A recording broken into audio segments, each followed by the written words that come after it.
Good evening, lords and ladies of the illustrious Town Council, and good evening, Your Royal Majesty, Your Highness, the King and Town Administrator.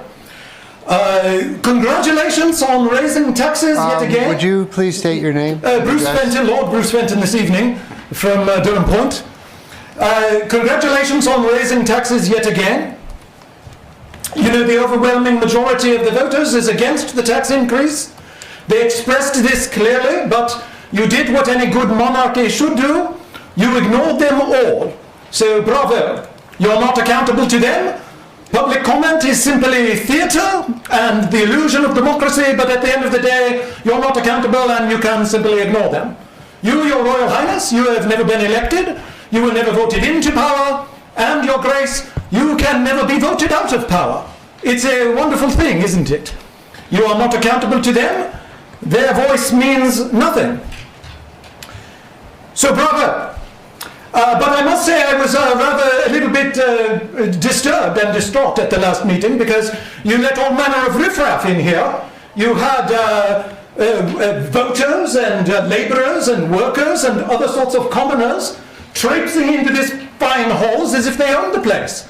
And it must have been terribly painful for you to be in the presence of these commoners. And I'm not sure how you could endure such a thing. You had to listen to these sob stories of these people talking about their taxes. Oh, boo-hoo, my taxes are up $40,000. Or boo-hoo, 50% increase, I have children. And you remember the one gentleman? Oh, boo-hoo, I've lived here 70 years and you are forcing me from my home. Well, cry us a river. I don't know how we can make it any more clear to the commoners. This is a town for wealthy aristocrats. If you are struggling with your taxes and trying to make ends meet, the guidance from we, the elite, is clear. If you can't pay your taxes, don't be poor. When you move to this town, you sign an invisible imaginary social contract, which clearly states that you will pay far more taxes because we spend far more money here. That's what we do here. We spend other people's money. And if you don't like it, you're not welcome here. If you're struggling, then run along to one of the many, many other towns where you would pay far less in taxes. Newmarket, for example, or Rye.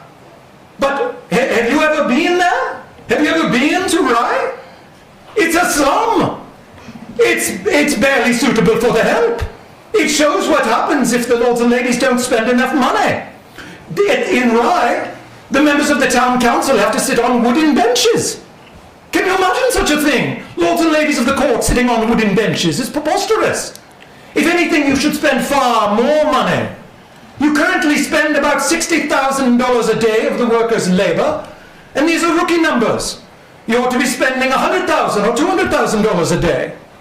This building is one of the most expensive buildings on a per square foot construction cost in the state, but it's far too modest. You should increase it to 30 stories high, and you should outfit it with Versace and Armani and Patek Philippe and other premium brands, so that His Majesty our Lord the King can rule over his subjects in style. You really must send a message to these commoners. You should also increase the Zoning and Planning Board department by 50 or 100 people, so that the commoners can get a clear message that they can't go and simply build something on their own land as if they own the place. You've got to send a message to these commoners. You've done a great job in ignoring them, but you've really got to send a message. The role of the commoners is to be tax milk cows. Their job is to work and toil and labour in their dreary jobs and give their money to you. And your role is to spend their money and spend it with wild abandon on behalf of His Majesty the King. That is the natural order of things, and that is as it should be in any good monarchy. So please continue doing exactly what you are doing, continue to ignore these filthy commoners, and continue to spend their money with wild abandon. With that, lords and ladies and Your Majesty the King, I take my leave. Good evening. Thank you very much.